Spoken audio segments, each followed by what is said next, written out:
Bapak, Ibu, dan saudara yang terkasih dalam Kristus, salam sehat.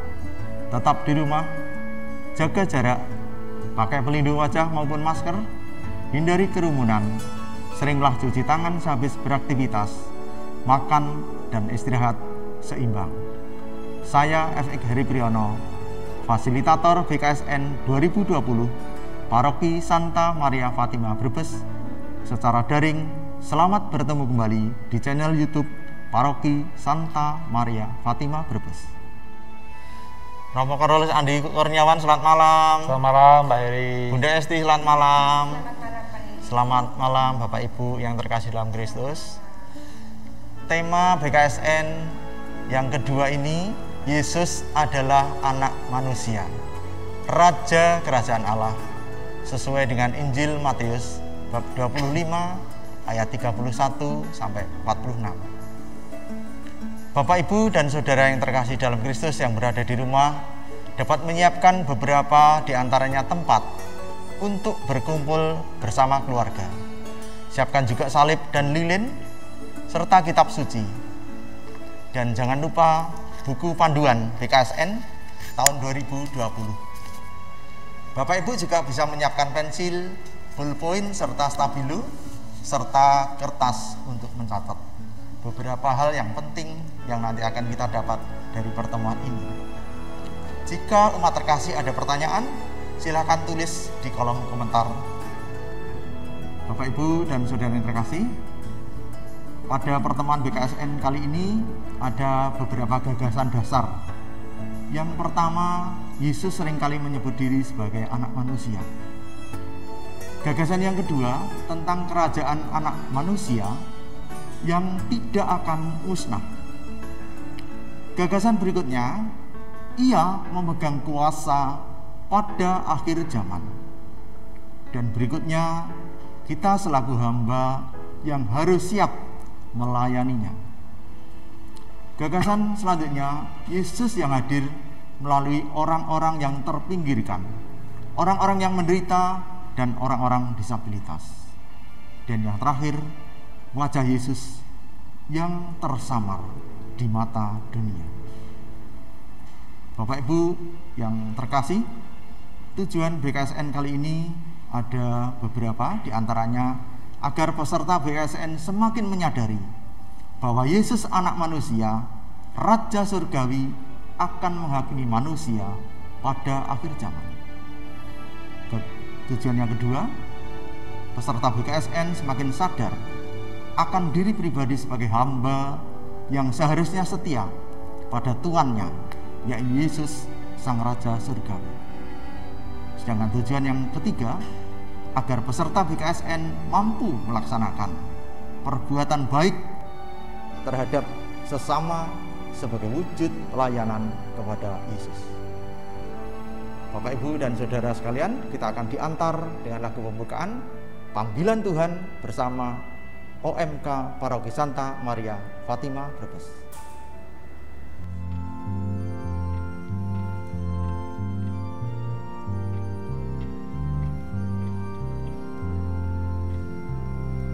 Panggilan Tuhan bagi umatnya di atas bumi ciptaannya, api cintanya, nyala kasihnya, sumber semangat bagi kita. Wartakan semangat cintanya bagi orang yang dambakan kasihnya. Mari kita puji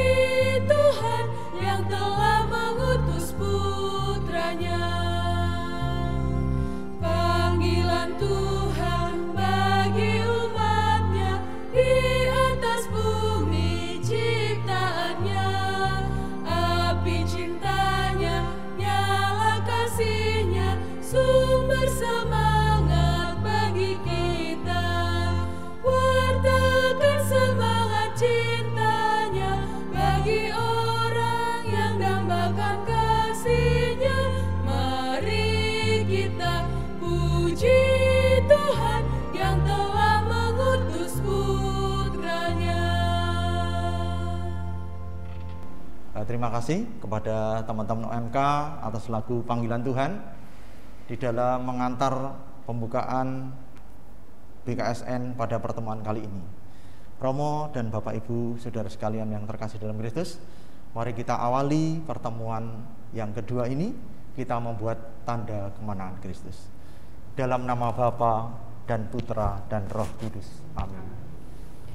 Bapa yang Maha Pemurah, penuh kasih setia, syukur kami haturkan atas cuaca yang indah, atas sinyal yang bagus, yang juga mendukung channel YouTube ini, sehingga banyak saudara seiman yang dapat mengikuti pertemuan BKSN secara daring di rumah-rumah mereka.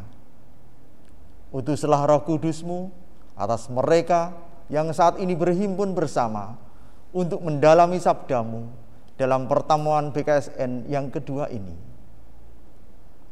Bukalah mata hati dan telinga kami agar mampu mendengar, memahami, mencerna, serta mengamalkan dalam kehidupan kami setiap untaian kata dalam sabda yang akan kami dengar dalam pertemuan BKSN ini.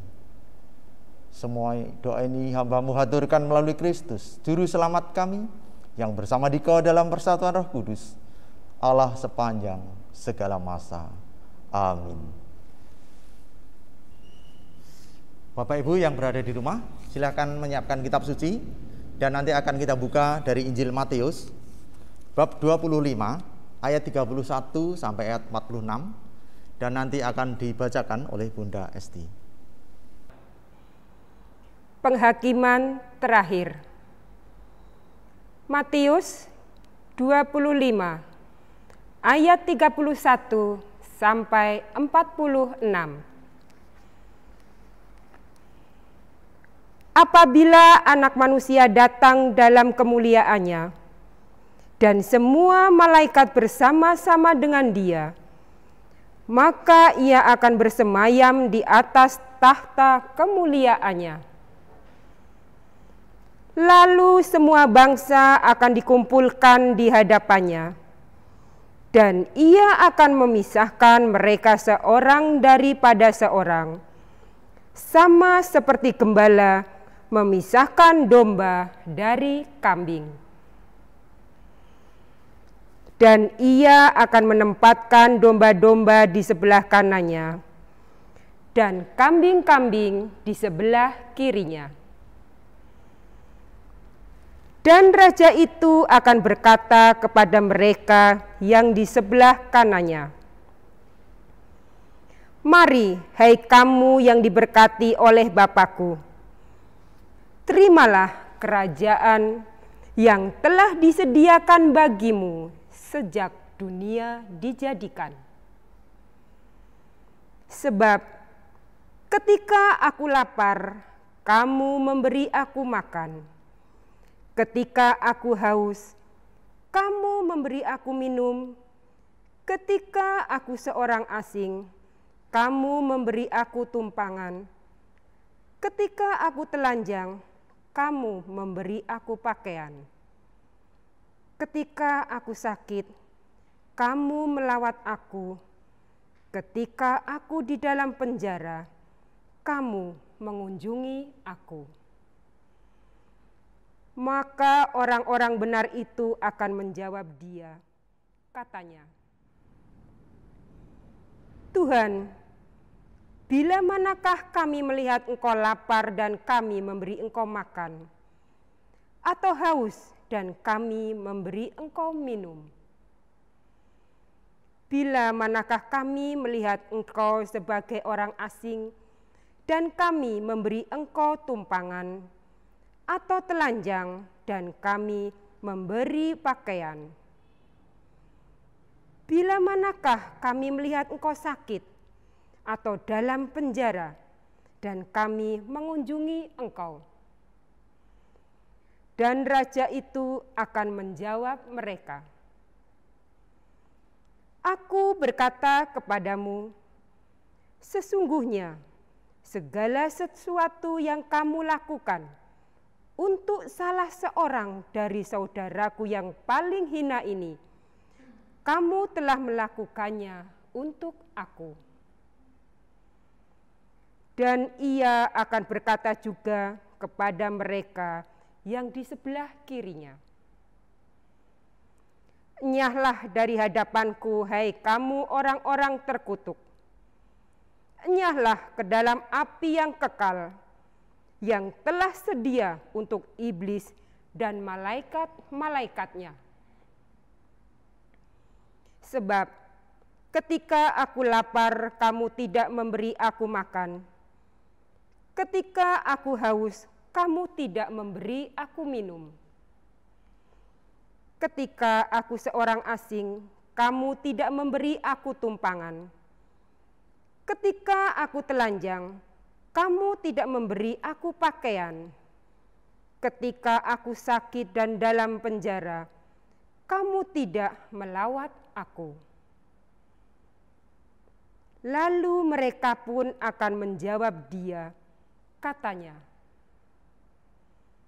"Tuhan, bila manakah kami melihat Engkau lapar atau haus, atau sebagai orang asing, atau telanjang, atau sakit, atau dalam penjara, dan kami tidak melayani Engkau?"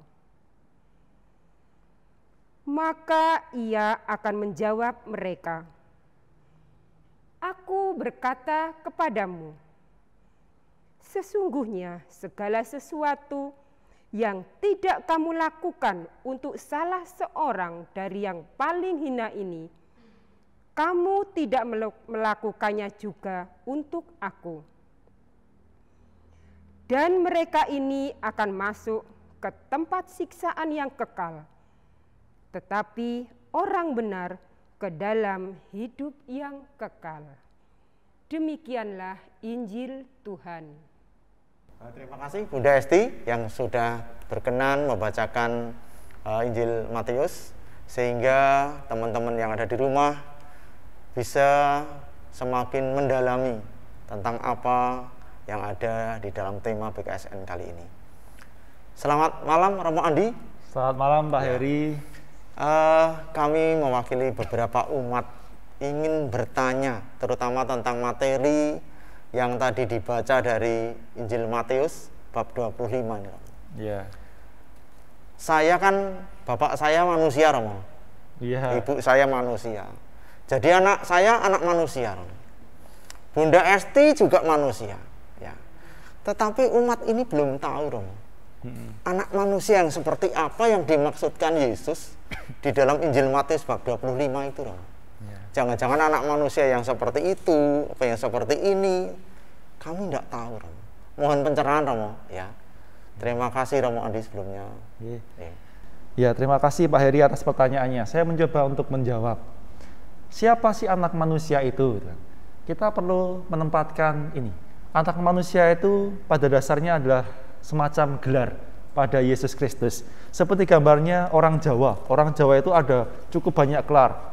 Ada Kanjeng Prabu, ada yang perempuan, ada Raden Ayu, dan sebagainya. Ada cukup banyak gelar-gelar. Begitu juga dengan Yesus Kristus. Yesus Kristus itu juga punya banyak gelar. Ada anak manusia, anak Allah, anak Daud, Mesias, hamba Allah, roti hidup, terang dunia, gembala yang baik, dan cukup banyak sekali gelar-gelar yang lain. Dan hari ini kita bersama-sama merenungkan gelar Yesus Kristus, yakni anak manusia. Apa sih anak manusia itu? Dan siapakah anak manusia itu? Paling tidak dalam perjanjian baru, gelar Yesus anak manusia ini disebut sebanyak 82 kali. Dan hampir sebagian besar ada dalam Injil. 82 kali disebut dalam perjanjian baru, mau menandakan apa? Bahwa gelar ini adalah gelar yang penting. Gelar yang sungguh-sungguh memberikan pemahaman kita bahwa Yesus Kristus itu sungguh-sungguh Allah dan sungguh-sungguh manusia. Tapi lebih dari itu, apa sih gelar anak manusia ini? Apa sih artinya? Ada 3 arti yang bisa kita pahami.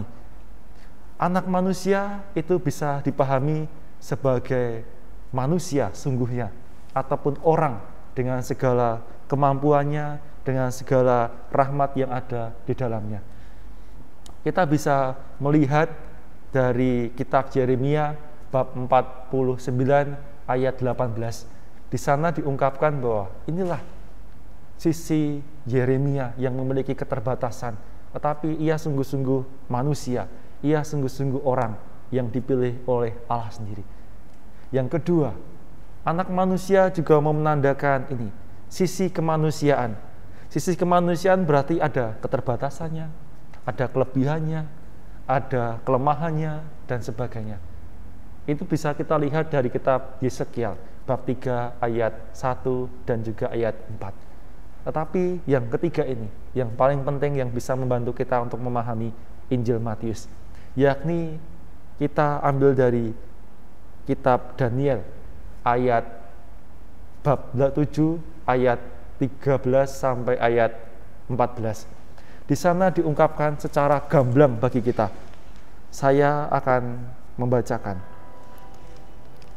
Aku terus melihat dalam penglihatan malam itu, tampak datang dengan awan-awan dari langit, seorang seperti anak manusia. Datanglah ia kepada yang lanjut usianya itu, dan ia dibawa ke hadapannya. Lalu diberikan kepadanya kekuasaan dan kemuliaan dan kekuasaan sebagai raja. Maka orang-orang dari segala bangsa, suku bangsa, dan bahasa mengabdi kepadanya. Kekuasaannya ialah kekuasaan yang kekal, yang tidak akan lenyap, dan kerajaannya ialah kerajaan yang tidak akan musnah. Dari dua ayat ini jelas kita mengetahui siapa anak manusia.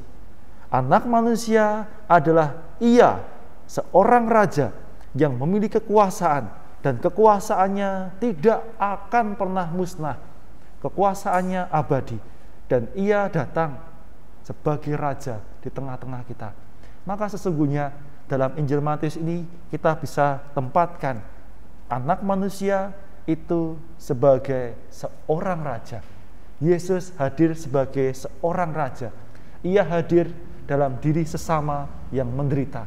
Dan itulah yang diajak kepada kita untuk merenungkan siapa anak manusia, yakni Yesus Kristus sendiri sebagai raja yang mulia dan kerajaannya tidak pernah akan binasa. Seperti itu Pak Heri. Terima kasih Romo. Jadi tidak gampang orang menyebut anak manusia itu ya Pak ya? Iya. Ternyata betul. Cukup dalam. Iya, cukup dalam. Dan ini kelihatannya saya juga memberikan kesempatan untuk Bunda Esti untuk bertanya nih. Jangan sampai saya bertanya terus Romo. Oh, iya. Enak ya, enaknya Bu Esti. Silakan Bu Esti. Romo, ada pertanyaan. Apa yang dilakukan Yesus anak manusia pada akhir zaman dan apa yang menjadi dasar penghakimannya, Romo? Ya, baik Bunda Esti, saya akan mencoba untuk menjawabnya. Ketika akhir zaman yang dibuat oleh Yesus apa? Yesus Kristus akan datang dalam kemuliaannya diiringi dengan malaikat-malaikatnya. Dan itu sudah ada dalam Injil Matius ini yang kita bacakan bersama-sama. Bahwa ia adalah seorang manusia, ia datang sebagai seorang raja. Namanya raja, ya, ia datang dengan wibawanya, dengan kemuliaannya. Tapi kedatangan Yesus Kristus itu bukan tanpa tujuan. Yesus Kristus datang pada akhir zaman sebagai seorang raja yang akan mengadili semua orang.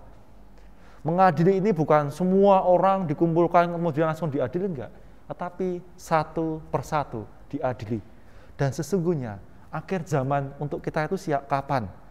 Kita setiap pribadi akan menemukan dan menemui akhir zaman ketika kita masing-masing memejamkan mata yang terakhir. Itulah akhir zaman untuk kita masing-masing. Maka sesungguhnya untuk akhir zaman janganlah sungguh-sungguh dipahami panjang lebar sehingga kita sulit untuk menantikan kapan akhir zaman. Akhir zaman itu ketika kita berhadapan dengan Allah selama kita sudah meninggal. Dan di sanalah Allah mengadili kita, menuntut sesuatu dari kita.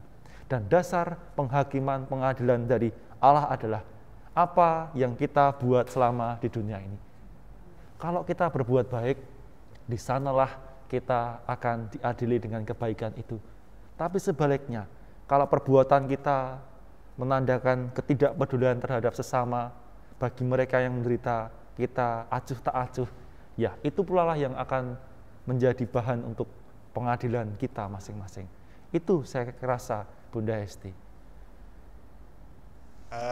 Romo, ini pertanyaan saya yang ketiga ini menggelitik, Romo. Gelitik, oh ya. Ya, karena di Brebes ini kan orang sering salah kaprah. Ya. Ada yang orang bilang kambing, ngomongnya domba. Orang bilang beli sate kambing, ternyata dikasih sate domba, enggak apa-apa. Padahal kambing sama domba itu beda. Iya, beda. Kambing itu biasanya makannya daun-daunan. Iya. Ya, kalau di Jawa itu ramban. Ramban. Kalau domba itu makannya rumput. Iya, rumput. Ya, saya sendiri tidak paham. Kalau dari ilmu peternakan mungkin saya bisa menjawab kambing dan domba. Tetapi dari yang dimaksudkan Yesus di dalam Matius 25 ini, kambing dan domba yang seperti apa yang dikersakkan itu Tuhan Yesus ini. Ya. Mohon pencerahan, Om. Iya.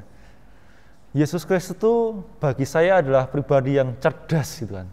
Mengapa cerdas?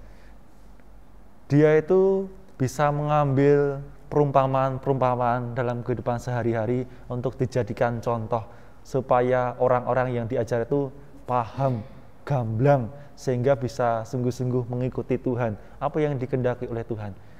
Hari ini Yesus Kristus mengumpamakan untuk penghakiman yang terakhir dengan membedakan istilah domba dan kambing. Domba itu memiliki suatu kualitas, kan? Sebab domba itu yang biasanya dipersembahkan ke bait Allah sebagai kurban untuk penghapusan dosa-dosa. Sedangkan kambing pun itu tidak sungguh-sungguh diberikan untuk persembahan kepada Tuhan. Nah, Yesus membedakan antara domba dan kambing. Tapi di Injil Matius ini mempunyai arti yang berbeda. Domba itu adalah gambaran orang yang benar di mata Allah. Benar karena apa? Benar karena perbuatannya yang baik. Ia peduli pada sesama, ia sungguh-sungguh mencintai sesama. Yesus Kristus memberikan bingkai. Seperti apa sih orang yang peduli pada sesama? Kita bisa lihat dari ayat 35 dalam Injil Matius bab 25 tadi yang kita baca. Dalam ayat 35 diungkapkan bahwa sebab ketika aku lapar, kamu memberi aku makan. Ketika aku haus, kamu memberi aku minum. Ketika aku seorang asing, kamu memberi aku tumpangan. Ketika aku telanjang, kamu memberi aku pakaian. Ketika aku sakit, kamu melawat aku. Ketika aku dalam penjara, kamu mengunjungi aku. Jadi itulah gambaran orang benar. Dan sesungguhnya dari apa yang dibuat oleh orang benar ini ada 3 kriteria atau 3 golongan yang bisa kita pahami. Pertama adalah memberi makanan dan memberi minuman. Itu adalah gambaran kita mengasihi sama, peduli sama lewat kebutuhan pokok seseorang. Minum dan makan itu kan kebutuhan pokok setiap orang.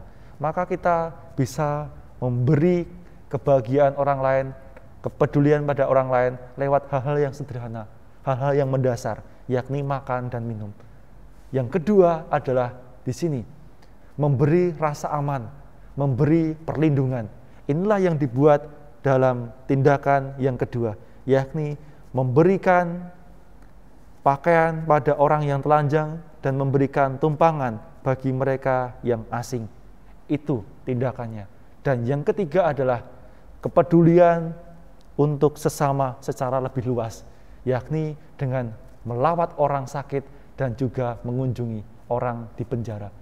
Jadi ada 3 hal yang perlu kita ingat-ingat untuk menjadi orang benar, yakni berbuat sesuatu yang pokok, yang mudah pada orang lain, tidaklah sulit, kan? Kemudian juga kita mau peduli, kita mau melindungi, kita mau memberikan rasa aman. Dan akhirnya yang ketiga adalah kebaikan itu harus kita semakin perlebar luas kepada sesama. Bukan hanya lingkaran sempit, tetapi semakin meluas kepada banyak orang. Itu orang benar, itu gambaran domba. Sedangkan gambaran kambing itu sebagai orang yang tidak peduli pada sesamanya manusia. Dan inilah yang diungkapkan Yesus Kristus dalam bacaan Injil yang kita dengarkan dalam ayat 42. Sebab ketika aku lapar, kamu tidak memberi aku makan. Ketika aku haus, kamu tidak memberi aku minum. Ketika aku seorang asing, kamu tidak memberi aku tumpangan. Ketika aku telanjang, kamu tidak memberi aku pakaian. Ketika aku sakit dan dalam penjara, kamu tidak melawat aku. Itulah gambaran orang yang tidak peduli, yang apatis terhadap hidup sesama. Itu Pak Heri, gambaran antara kambing dan juga domba. Saya berarti salah ya, Mas. Saya kadang-kadang melihat itu berarti orang-orang yang di lampu merah itu akan masuk surga lebih dulu. Karena mereka memberi minum pada orang haus. Air, makan. Itu suruh beli Pak Heri. Oh gitu. Iya. Saya salah menilai ya, Mas. Iya, bukan dikasih tuh Pak Heri. Saya terima kasih sekali, ini pencerahannya luar biasa, Mas. Ya. Saya pikir orang-orang yang pengasong itu lebih dulu masuk surga. Oh, iya. Ya, kemudian orang pedagang pakaian itu yang teman-teman Padang lebih masuk surga. Dia memberi pakaian. Oh iya. Iya. Pak sipir yang di penjara masuk surga duluan. Karena dia mengunjungi setiap hari orang-orang di penjara. Iya. Karena pekerjaan loh, Iya. Pak. Iya. Tapi saya dengan pencerahan Romo ini saya tambah mudeng, Om. Ya. Terima kasih Romo. Ada lagi satu pertanyaan yang mungkin saya belum dong ini, Om. Ya. Belum mudeng. Jadi saya ini kan di sebelah kiri Romo. Nah, Bunda Esti sebelah kanan. Sebelah kanan. Kalau di bacaan tadi saya termasuk kambing. Oh, kambing ya? Saya di kiri. Oh iya. Dan Bunda Esti sebelah kanan. Oh iya. Nah, saya yang belum mudeng itu apa yang akan dilakukan anak manusia? Ya, Sang Mesias itu kepada yang di sebelah kanan dan di sebelah kirinya. Kalau begitu saya nanti akan pindah duduk di sebelah kanan. Iya. Biar saya mudeng dan umat yang lain juga akan paham. Terima kasih dong penjelasannya. Ya, baik. Sebenarnya bukan masalah kiri ataupun kanan. Itu hanya semacam pengandian, semacam perumpamaan saja. Jadi jangan ditempatkan bahwa wah kalau berdiri harus duduk juga harus ada di sebelah kanan gitu kan. Nanti sebelah kirinya nggak ada yang duduk. Kalau di gereja semua umat duduk sebelah kanan, kirinya kosong, kan ya nggak lucu juga kan. Itu hanya semacam perumpamaan yang dibuat Yesus Kristus. Nah, apa yang dibuat oleh Yesus bagi domba dan juga bagi kambing? Yesus Kristus telah menyampaikan secara tegas bahwa domba yang ada di sebelah kanan akan menerima rahmat-Nya, menerima kerajaan Allah yang telah disediakan baginya. Namanya kerajaan Allah, kerajaan surga itu kan penuh dengan kebahagiaan, penuh dengan sukacita. Dan itulah yang diberikan sebagai imbalan atau ganjaran bagi mereka yang telah berbuat baik, bagi mereka yang menjadi seperti domba. Tetapi sebaliknya, bagi mereka yang tidak peduli, layaknya seekor kambing, ia akan dienyahkan dalam api neraka, dalam api yang kekal yang disediakan untuk iblis dan juga malaikat-malaikatnya. Sebenarnya Pak Heri, Allah itu adalah Allah yang baik sekali. Allah itu sebenarnya tidak menghendaki supaya manusia itu jatuh dalam dosa. Bahkan lebih dari itu, Allah tidak menghendaki manusia itu masuk ke neraka. Allah selalu menempatkan manusia dalam keadaan yang bahagia. Allah menginginkan manusia itu tinggal bersama Allah dalam kerajaan. Tetapi sayangnya, manusia itu saja yang menuruti hasratnya, menuruti kemauan setan, sehingga akhirnya setan pun membawanya masuk ke jurang neraka. Padahal Allah itu senantiasa mengampuni, Allah yang berbelas kasih, Allah yang murah hati. Seperti itu Pak Heri. Maka yang terakhir yang ingin saya katakan adalah kita diajak untuk menjadi orang yang baik hati, yang peduli pada sesama. Tetapi jangan kita peduli pada sesama karena takut. Karena takut Allah sebagai hakim, besok takutnya kita masuk ke neraka, besok kita takutnya diadili. Jangan itu. Tapi yang perlu menjadi dasar adalah kita mau berbuat baik karena ketulusan kita. Karena kita mengalami kebaikan Tuhan, Tuhan yang mencintai kita, itulah yang harus menjadi dasar. Jangan menjadi dasar itu Allah yang mengadili, Allah yang kejam dan sebagainya. Kita tidak akan sungguh-sungguh bisa tulus mengasihi, tidak bisa tulus untuk peduli kalau kita merasa takut tentang Allah sebagai hakim dan sebagainya. Kita harus sungguh-sungguh mengasihi seperti Allah pun juga mengasihi kita. Seperti itu Pak Heri yang bisa saya sampaikan. Wah, cukup jelas sekali Romo. Terima kasih. Ada beberapa yang tadi membuat saya itu pengen pindah tempat di sebelah kanan biar saya jadi domba. Jadi salah ya Mo ya. Ya, jadi mudah-mudahan pencerahan Romo ini semakin meningkatkan keimanan saya. Ya, yang tadinya tidak paham sekarang jadi paham. Terutama karena Allah sungguh sangat baik. Maka kita tidak perlu takut.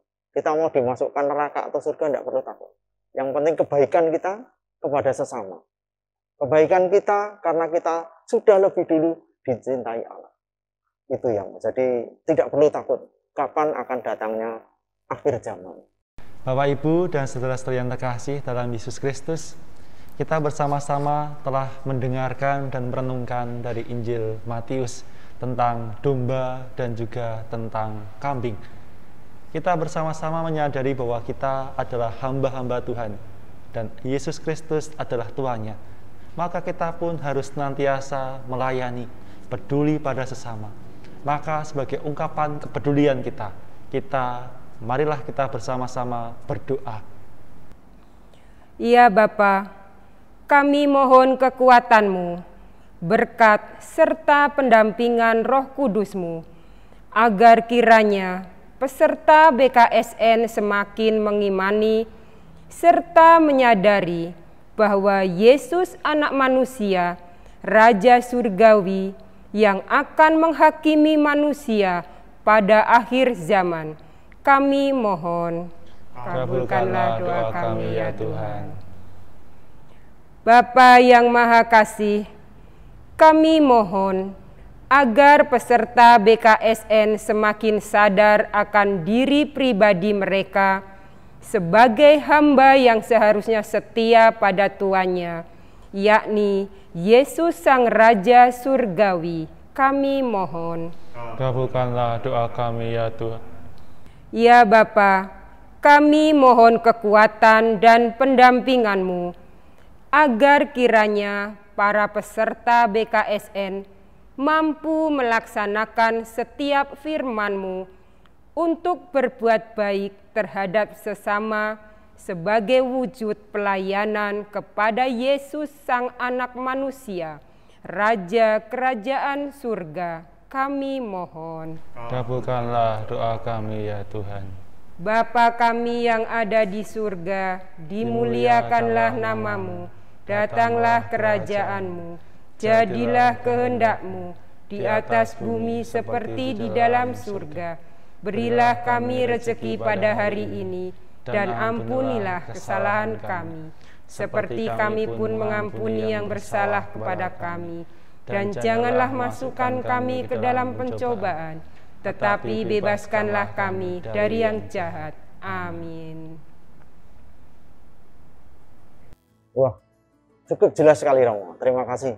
Ada beberapa yang tadi membuat saya itu pengen pindah tempat di sebelah kanan biar saya jadi domba.